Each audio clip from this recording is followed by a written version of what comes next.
Hello, welcome to Two Peds in a Pod, the medical education podcast from the Children's Emergency Department in Derby. I'm your host again, Ian Lewins, one of the PEM consultants there.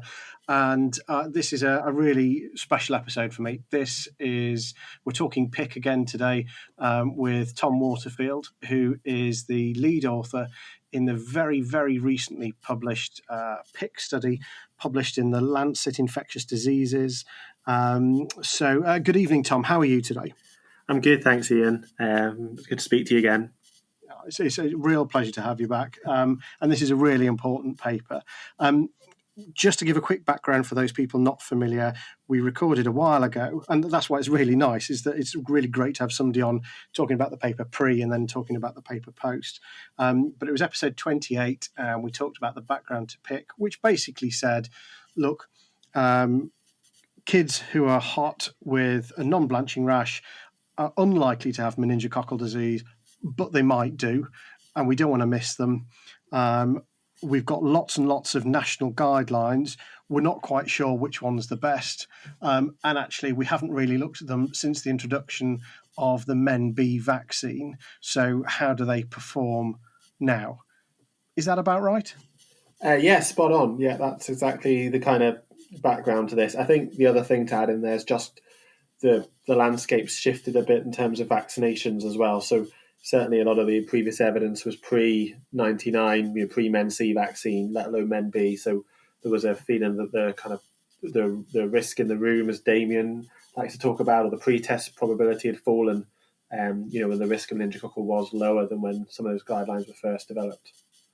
So it's thinking, okay, what's the risk now? How do these guidelines perform? Which one's the best one? Those sorts of things. So give us a bit of the background on how you guys went about doing the study. Yeah, so it was very much a collaboration with PEM consultants, using the Petechiae network, and we essentially looked at what needed answered, which were what's the most appropriate approach to children with a fever and a non-bleaching rash.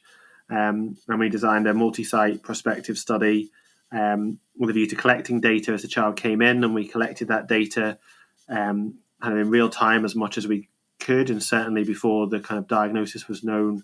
And then, we collected the clinical data, collected the blood test results, and then looked, at that data once we've got the final infections confirmed, via blood culture or PCR using, those kind of measurements, and looked to see what clinical features, what blood markers were best at predicting invasive meningococcal disease, and also looking at different clinical practice guidelines and how they performed in terms of safety, so identifying children with meningococcal infection, and also their performance with regards to kind of minimising painful investigations, minimising the use of broad spectrum antibiotics, and trying to reduce admissions. Yeah.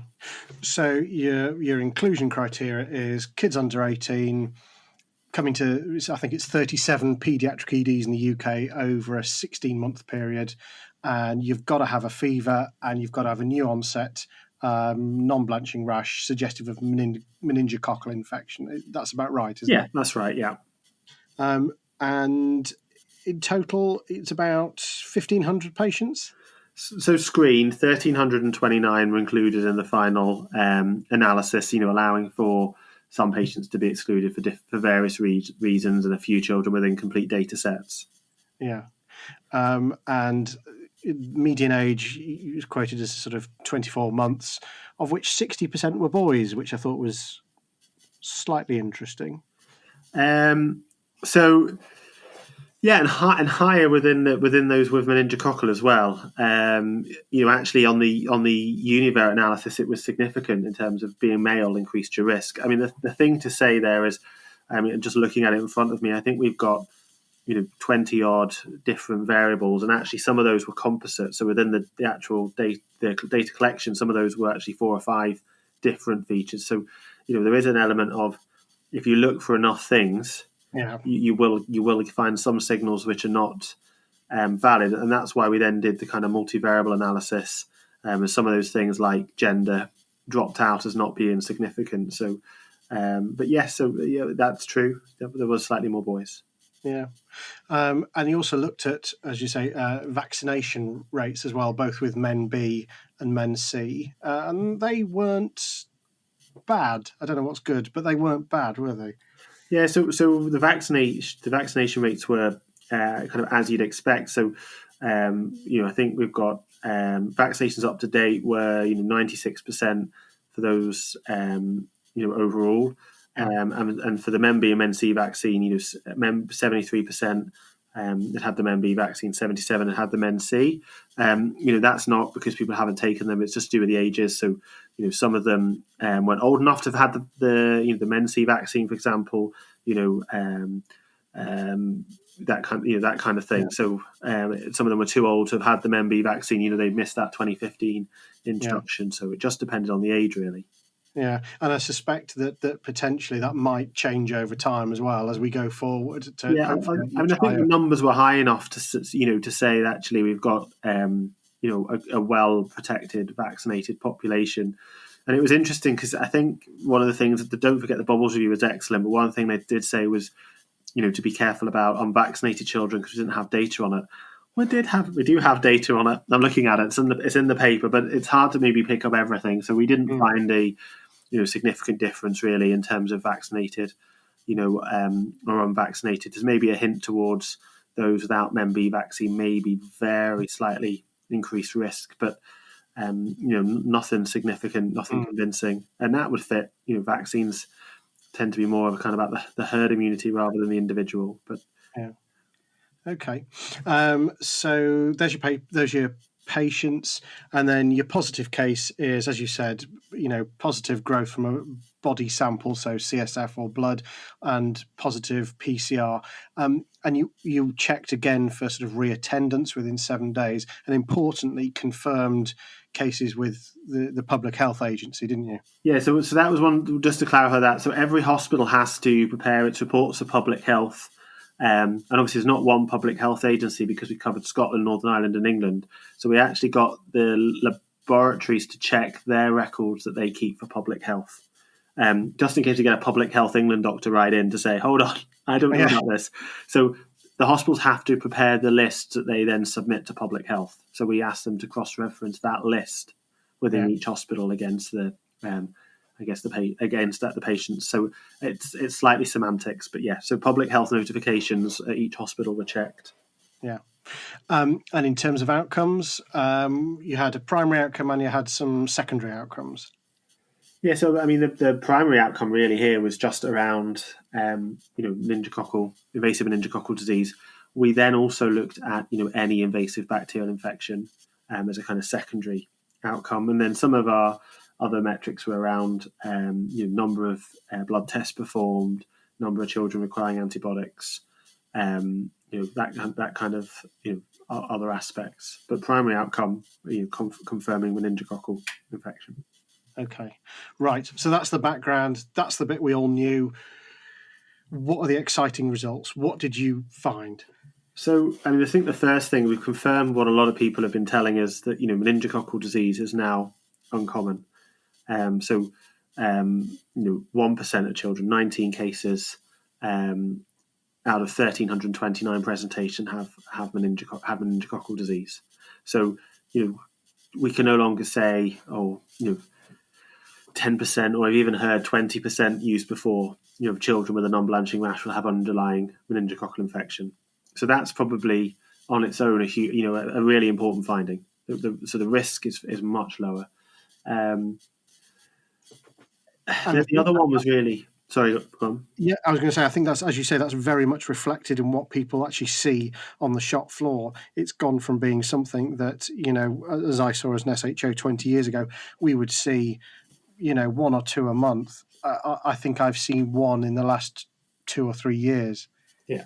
I mean, the other thing, I'd still think the original research on which our guidelines were based still overestimated the risk because they relied on, convenient samples of admitted children. Mm. And a child admitted by a paediatrician with a non-blanching rash is not the same as a child attending, an emergency department with a non-blanching rash. I believe that risk is higher. Inevitably, some of those children were filtered and sent home before they reached, the ward. and were included in the studies. Okay, so that's one of our headlines is that the risk is potentially significantly less than we thought. What other results did you get? I think it's reassurance for kind of local guidelines. So it's a difficult one. It's hard to speak being too general because everywhere's slightly different. But there can sometimes be a barrier to developing a local guideline when a national guideline exists. I think it does take a bit of bravery by that site, and it has to be really kind of bought into by all of the people working there to justify why they've developed their own guideline. And this is a kind of a big, well done to those sites that did that, because what we found was every single local guideline outperformed NICE, depending on whether it was NICE feverish illness or NICE sepsis. And when we say outperformed, every single local guideline detected, correctly identified, if it was followed to the letter, every single case of invasive meningococcal infection. But all of the local guidelines were statistically significantly better than NICE in terms of minimising investigations and reducing the use of broad spectrum antibiotics. And that's really important. That the sensitivity of all these guidelines is 100%. Yeah, it was. It certainly makes the paper easier to interpret and makes the debate more, much easier. It is amazing that came out that way. The specificities were still low. Even the best performing guidelines, the specificities were relatively low, but for a potentially life-threatening infection, that's probably reasonable. And actually, anything we can do to kind of shift the dial, if you like, so that we're not admitting every child and we're not investigating every child is a win. The other side, the bit that's hard to get out in the paper is I think there's a harm and a risk from an overly cautious, overly kind of aggressive guideline. And I think that risk is that you lose buy-in from the clinicians that are using it. So, compliance was very low across the board with the clinical practice guidelines. Now, I know that's been demonstrated with lots of different conditions, but I think when the buy-in's so low, you almost don't have the guideline anymore. Basically clinicians are doing their own thing. And what we did find was if clinicians clinicians practice alone isn't that great. Although the specificity is higher, we still miss. We missed 2 out of 19 cases that if we'd followed the guidelines to the letter, any guideline would have been picked up. But because clinicians chose to follow their own practice, we missed 2 out of 19, which is around 10%, which is actually a figure that's been bandied around for a very long time. About 1 in 10 meningococcals will get sent home, to come back. So I think the kind of hidden message there is if you're going to have a guideline, people need to believe it, need to buy into it and use it. And I think that's incredibly important because, and I think that's such an important question to have asked is what happens when people don't follow the guideline, because they are guidelines, they are not set in stone. But actually, if you can demonstrate that the guideline that you're using has a sensitivity of 100%, and when we don't use the guideline, that sensitivity drops in such an important condition not to miss. I think it re-emphasizes the importance here of if you've got a good guideline, follow it.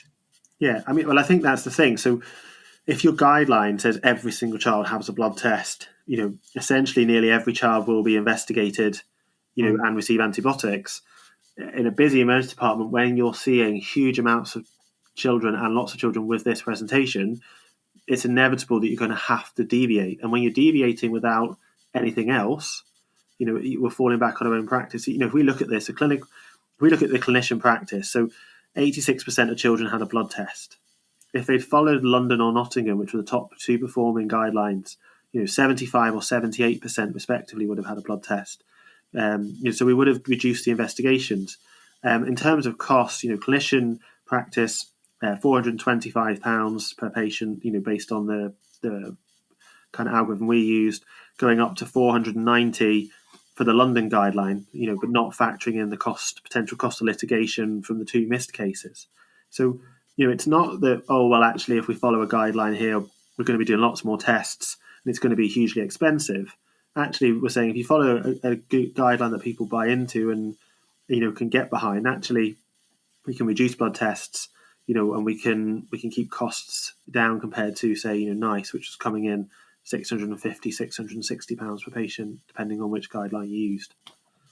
Yeah, as you say, that NICE is of the clinical practice guidelines is the poorest performing in terms of specificity and cost. Is that simply because it's out of date? Do you think? I think, and I made this comment on "Don't forget the bubbles," and I don't want to be inflammatory, and I'm not trying to pick a kind of a fight, but I think there's an issue around serious infections and sepsis in general in terms of numerator and denominator. So, research, and correctly so, in the early stage, will focus on learning lessons from the numerator. So, let's look at the children with this awful infection. What can we learn? What signs and symptoms did they have? But there needs to be that balance to say, okay, this symptom here is a potential red flag. Is it common? Do you see it very often? What happens to all the other children that come in with this symptom? Is there anything else that we can do? And I think the NICE guidelines have too many red flags, are too dovish, and to a point where they're impractical. And then actually become risky because if they're impractical, people won't follow them. Yeah. As you say, you need to sort of believe in the guideline that you're using. And, of the guidelines, as you say, I'm sure everybody wants to know, is mine the best? Well, it's Bart's that has the best performing guideline. Yeah, well, actually, Nottingham did until they changed it. So the more features you add in, and this has been discussed a lot with COVID, people are getting, I think, more kind of tuned into the science of prediction tools and things. The more features you add in, the lower the specificity goes. So again, if you're writing a guideline, you have to be really wary about just dropping in another feature. I think from memory, and probably some of them Nottingham complain now, I think initially it was only CRP, and then they started adding in some of the other blood parameters, which dropped the specificity. Otherwise, Nottingham would have been first. So, but having sort of reviewed all of these, are the protocols pretty much of a muchness? Is there? Yeah, so they're pretty similar. I mean, the in my head, the kind of simplest version really is, if you think when they come in, if someone just says to you fever and non-blanching rash, their risk is in and around 1%. So the first thing there is actually the teaching needs to change to, does the child have a purpuric rash? Only 49 children from memory had purpura. It's with fever. It's not a common, it's actually not a common presentation. So that almost, I would like those separated, rather than not purpuric rash. And if they're shocked, meningitic, or have purpura and fever, their risk jumps to around 10%. So I'd be arguing that you should be treating nearly all of those. They say nearly. Some places have rules around HSP. My actual feeling is, for juniors certainly, or if there's any doubt, I would even treat the HSPs, because there are reports of those being missed, and we don't get that many febrile children with HSP. It's not a huge win. It's somewhere to be. You could be safe, safely give them antibiotics, and it's not going to make a huge difference to your specificity. But if they're not unwell, they don't have purpura, they're not meningitic or shocked, the risk is actually kind of halved. They're significantly less than 1% now, and then that's where you have to look for your other. Is there another diagnosis, another reason? And then if you do decide to do biomarkers, although this doesn't feature heavily in the paper, the best performing biomarker, the only one with any real accuracy is CRP compared to white cells, neutrophils, and the cutoff for that, certainly 20, you don't really lose anything from 6, and 30 you lose very little from 20. So somewhere between 20 and 30 would be your CRP cutoff. And actually, if that's below that level, you're dropping down to kind of getting closer to kind of 0.1%, your risk is really falling away. So there's lots of, that would be the simplest way in my head. A lot of guidelines have this SVC distribution, petechial rash. Yeah. I'm still not convinced by that. I know it's in there, but I think actually that is, the child appears well, they have a static rash, it's petechiae only, and they have an alternate explanation. And actually, I think it's all of those things combined, not that it's an SVC distribution rash or whatever. Yeah, I mean, I as part of the team that collected the original sort of Louise Wells data back in 1999, where we had to measure every wretched spot and everyone had blood tests and we all had body maps. I've kind of stuck with that for the last 20 years, and that's just my own personal bias. One of the other things I thought was really interesting in the paper is you talk about limb pain as a potential red flag. Yeah.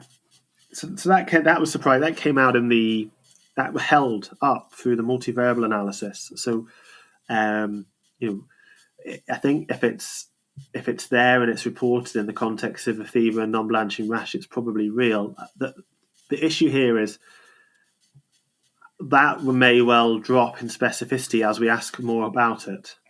So, I think it's something. It's not in a lot of guidelines. It is in NICE actually. That we probably don't always ask about. So if it's volunteered, I wonder if that will be more relevant than if we start asking every child, do you have any aches or pains? Are your limbs sore?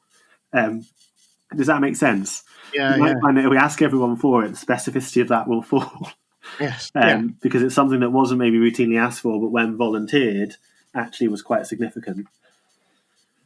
Yeah, and that I thought that was one of the other things that really struck me is it's not something I've ever asked about, but as you say, the more I ask about it, the more positive responses you'll get. Which guideline do you use locally, out of interest?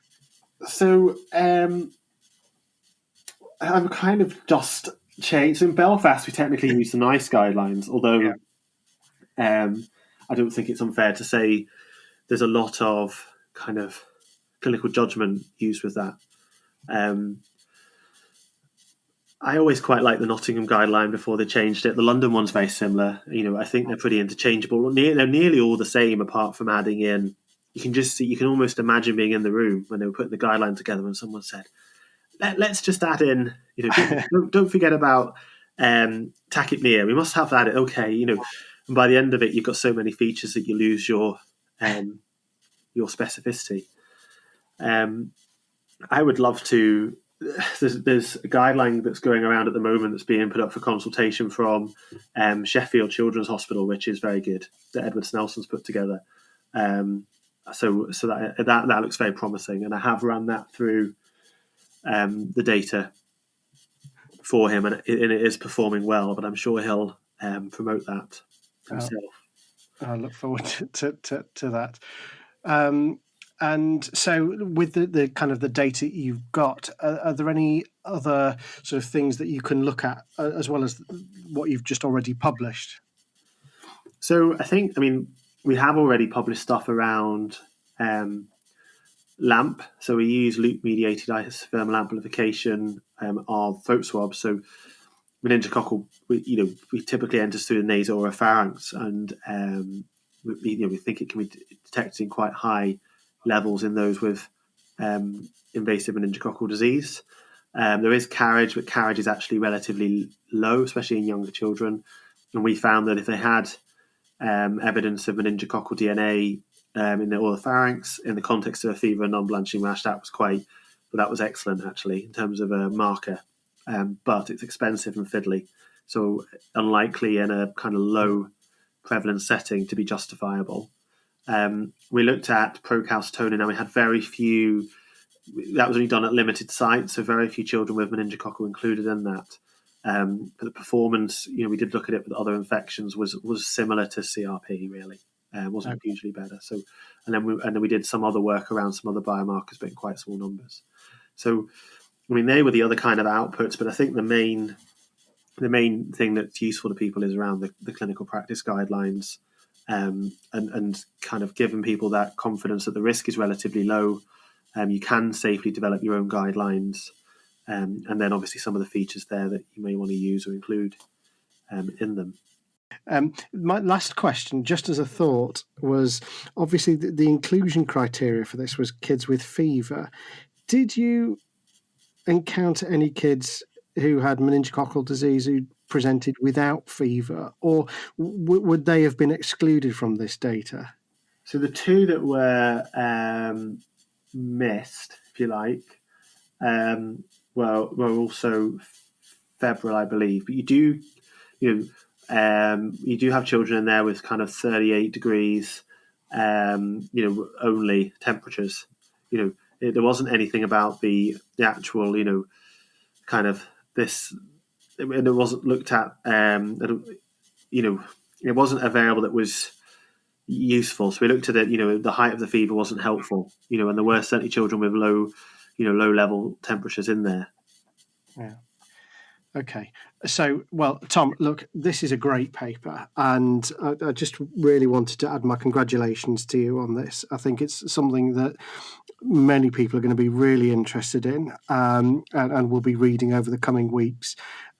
So thank you so much for joining us today and just having a chat through it. No, thanks for having me, Ian.